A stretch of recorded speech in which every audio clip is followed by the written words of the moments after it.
What's up everybody and welcome back to the channel.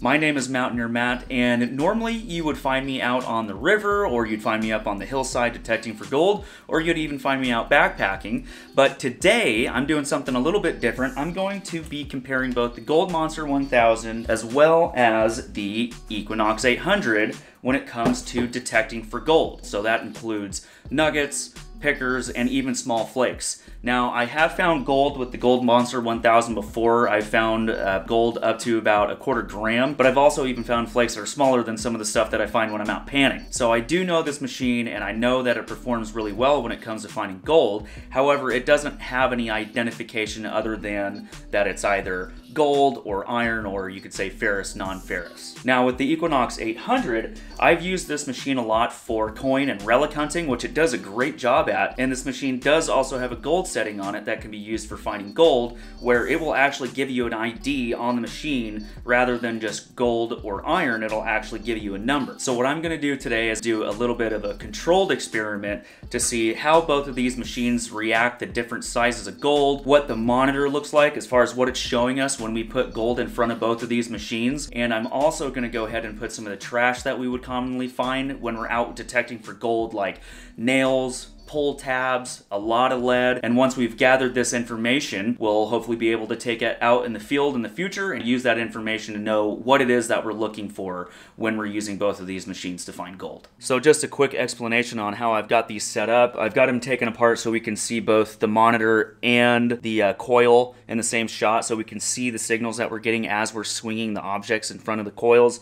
I've got the Gold Monster 1000 here, and I've got the Equinox 800 here. You'll see I've got the standard 12-inch coil here on the Equinox 800, and I believe this is the 7-inch coil that comes with the Gold Monster 1000. I will go ahead and put the 5-inch coil on this later so we can compare both the 7-inch versus the 5-inch. And just to show you what we're going to be looking at today, I have both of these little gem jars that I have small pickers in both of these. We've got a couple quarter-gram pickers in here and some that are a little bit smaller, and you can see some of these are actually very small, and the Gold Monster picked up on some of these. All of these I found with the Gold Monster here. We're also going to go ahead and take a look at some lead as well as some bullets, so we'll see what this sounds like in front of these machines as well. I've also set up a ruler in front of these coils so we can go ahead and see at what distance the coil is picking up the different objects that we put in front of it. I did have to have it start at 20 just because if I started at 0, the ruler would just fall off the table. So I've gone ahead and taped it up, and so anything beyond 20 we'll just go ahead and go from there. So for example, 23, that would be 3 inches from the coil. So let's go ahead and get started and take a look at some targets.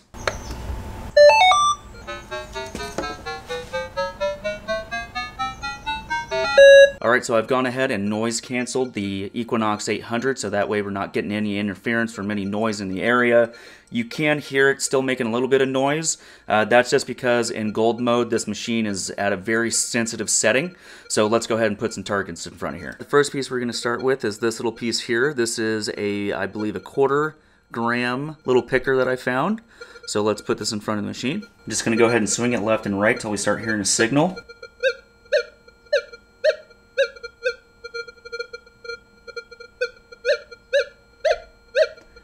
Alright, so we're getting a signal right here. Pretty consistent 3. If I bring it closer, it bounces from 2 to 3. Okay, so for this quarter-gram picker, we're getting anywhere between 1 and 3. I think I did see it hop to 6. And I'm holding it roughly 2 inches from the coil before it starts giving us an identification. I'm going to hold it sideways to see how that changes the identification. A little more wobbly on the signal there. I do have to hold it quite a bit closer for it to hear it. Okay, so that's the quarter-gram picker with the Equinox 800. Here's another picker that's a little bit smaller than a quarter-gram. Okay, starting to hear it at about 2.5 inches from the coil. Alright, and the signal on this one is anywhere between 1 and 8. Hold it sideways. Definitely has a little bit more trouble picking it up. Now what I mean by that is I'm either holding it this way so that the flat side is up against the coil, and then sideways I'm kind of holding it like this so that the narrow point is against it. So You know, there's a lot less surface area for the coil to pick up when I hold it this way versus this way. So that would make sense as to why it's a little bit easier for it to pick it up when I'm holding it flat ways against the coil. All right, now we're gonna go ahead and take a look at this very small little flake right here. I mean, this thing is really flat. It doesn't have any thickness to it at all. This is pretty common to something you would find if you're out panning on the river.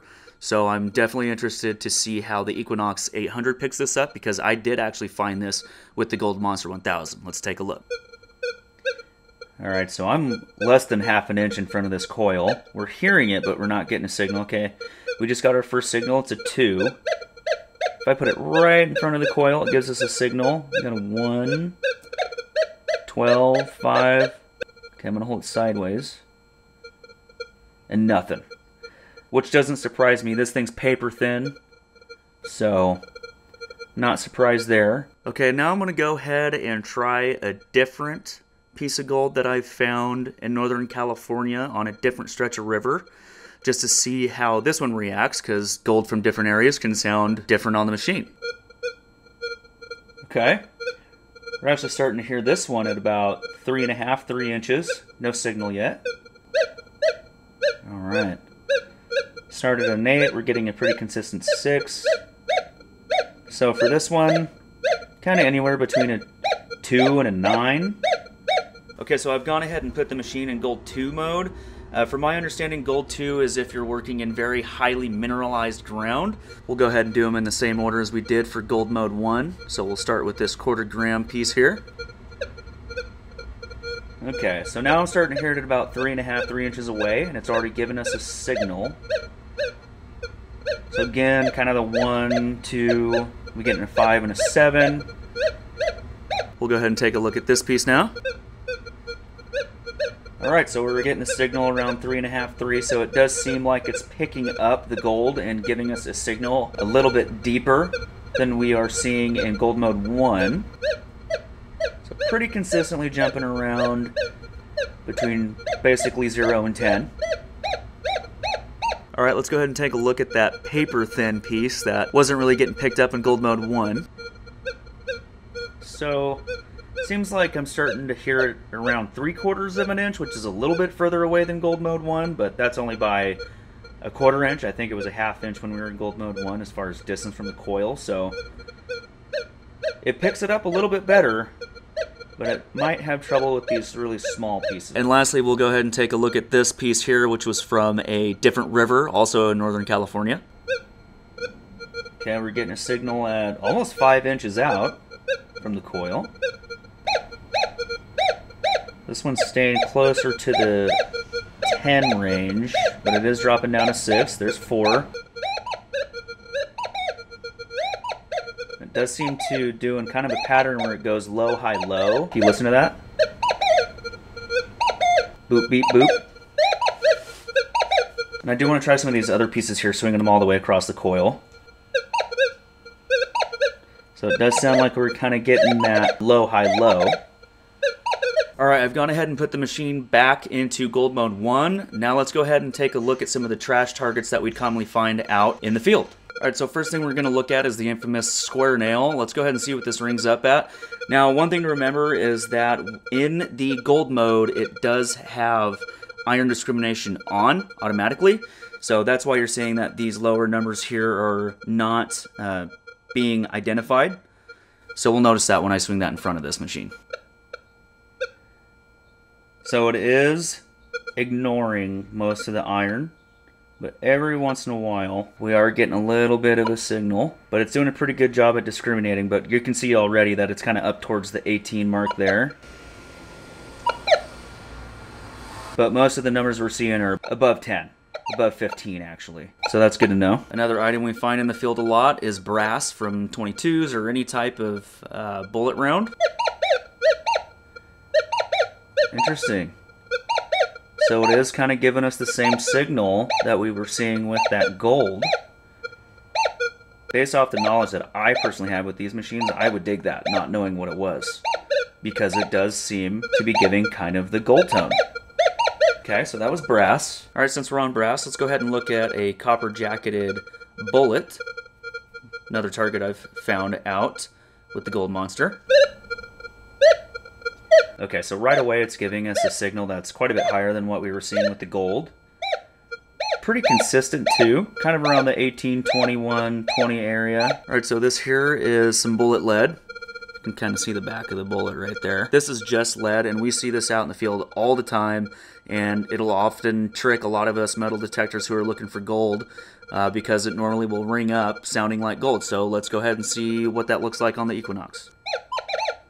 All right, so it's ringing a little bit higher than the gold was, because the gold was actually getting down into the 1 and 2 ranges, 3 even, and this is pretty consistently around 9 and 10, but as I'm getting closer, it is starting to give us a lower number. Personally, if I was out in the field, I would probably dig that. Okay, let's go ahead and move on to the Gold Monster, and we'll take a look at the same targets. All right, we've got the Gold Monster 1000 set up. I do have it in the first ground balancing mode, so this is the lowest sensitivity mode that also has ground balancing. And we've also got the 7-inch coil. And to quickly explain how the Gold Monster provides identification is there's a bar here that will go to the right if it's gold or some type of non-ferrous metal, and it will go to the left if it's iron or some type of ferrous metal. And going in the same sequence as we did with the Equinox 800, we'll start with this 1/4 gram piece here.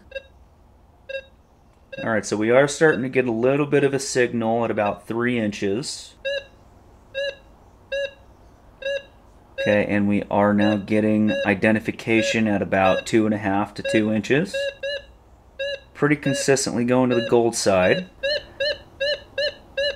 Okay, so that's our 1/4 gram picker there. Now, one thing to note though is that when these are in the ground, you will see it sometimes hop over to the iron side, but as long as the machine is mainly pinging over to the gold side, it's definitely a target worth digging up. Let's go ahead and move on to this one. It's a little bit smaller than a 1/4 gram. Picking it up at around 3 inches. Okay, pretty consistently going to gold. So I would 100% dig up that target. Now, again, like I said, I found this piece with the Gold Monster. This is that very tiny flake. It's paper flat. Okay, so it starts picking up the signal at about 3/4 of an inch. And gives us an ID when I'm right in front of the coil. So as far as the sensitivity goes, it seems like it's pretty similar to the Equinox 800 with the 12-inch coil. And you can see that it is kind of hopping over to the iron side a little bit, probably just because of how faint the signal is. But like I said before, as long as it's mostly going over to the gold side, it's definitely a target worth digging up. And it's nice and loud too. All right, and then last for the gold with the 7-inch coil on the Gold Monster 1000, we'll finish off with this piece here from a different river. Okay, so we're getting a tone at about 5 inches. And now we're starting to get ID at about 3.5 to 4. And again, you can see it's mainly on the gold side, hopping over to the iron side just a little bit. It picks it up really well. And we're seeing that it's definitely on the gold side. Okay, now let's go ahead and take a look at some of the trash targets we find. Again, we're going to go ahead and start with the square nail. Another thing to note with the Gold Monster 1000 is in this mode that we're in, by default, it's not discriminating against iron targets, so it will ping over to the iron side when there are iron targets there. There is an option for discrimination on this machine, but typically I like to keep this machine in the non-discrimination mode because the tones sound entirely different when the machine's in discrimination mode, and I'm just used to having the discrimination off. Let's go ahead and take a look at this nail. Alright, so it's starting to pick it up, and you can see right here that it is actually hopping over to the gold side. But what I am noticing is that when it does hop over to the iron side, it's going all the way to the left, and when it does hop over to the gold side, it's not going all the way. It's just kind of just doing a couple bars to the right. Now, when I get closer, that's probably going to change. Okay, so there it is, showing you basically 100% iron. But that is very consistently on the iron side. I would likely not dig that target if I was out in the field. Okay, so let's go ahead and move on to the brass. These have always been really challenging for me when I'm out there with the Gold Monster because there's really no identification as far as what tone it's giving back as far as a number goes. So let's go ahead and take a look at this and hopefully I'll be able to explain what I mean by that. Okay, so right away we can see that this is hopping over to the gold side every time. And this is what I meant by it was very challenging out in the field when you get this tone, because this is most likely a brass casing. Brass rings over onto the gold side of this machine, and based off of what we saw with the gold, I would definitely dig this over because it's 100% going to the gold side. So I would dig these targets all day long because there's a good chance that they could be gold. Okay, so that is our brass. We'll go ahead and move on to the copper jacketed bullet. All right, and you can see once again, this is hopping over to the gold side and not going to the iron side at all. And based off of what I'm seeing on the monitor right now, if I didn't know what this target was, I would absolutely dig this target. That is the copper jacketed bullet. And here we've got the bullet, the lead bullet here. All right, and here we can see the lead is also going over to the gold side. And this is absolutely a target I would dig because it's going over to the gold side. Alright, now we've got the 5-inch coil on the Gold Monster 1000. Let's go ahead and run through all those same targets and see how this coil performs. Again, we're going to go ahead and start with this 1/4 gram picker here. Alright, we're starting to hear it at around 3.5 inches, which is actually similar to the 7-inch coil. Alright, we're getting an idea around 3 inches, 2.5 inches or so. And actually with this 5-inch coil, it's kind of hopping over to the iron side every once in a while, but it is mainly on the gold side. Going to go ahead and do this little piece here, a little bit less than 1/4 gram. So this one's picking up the tone a little bit further out, about 4 inches or so. And mainly on the gold side. It did go over to the iron side just one time, but that's a pretty strong gold signal right there. Alright, so now onto this really tiny piece here, and the coil I found this piece with was actually this 5-inch coil. So let's see if it performs any better than the 7-inch coil. Alright, so we are getting a tone around 1 inch, and with the 7-inch coil I think it was more of a 1/2 inch, so definitely seeing a little more sensitivity on the smaller piece when we start getting closer to the shallower depth targets. Alright, now we're getting an ID at about 1/2 inch. And what I've learned from this machine is when you see it hopping back and forth from the iron to the gold, as long as it's mostly on the gold side, when you're swinging over the target to verify what it is, it's definitely a target worth digging. Alright, and to be consistent, we'll go ahead and look at this piece from a different river. Alright, so we're picking up the signal at around 5 inches, no ID yet. And we're getting our first ID at about 3.5 inches. And that is a pretty solid gold signal right there.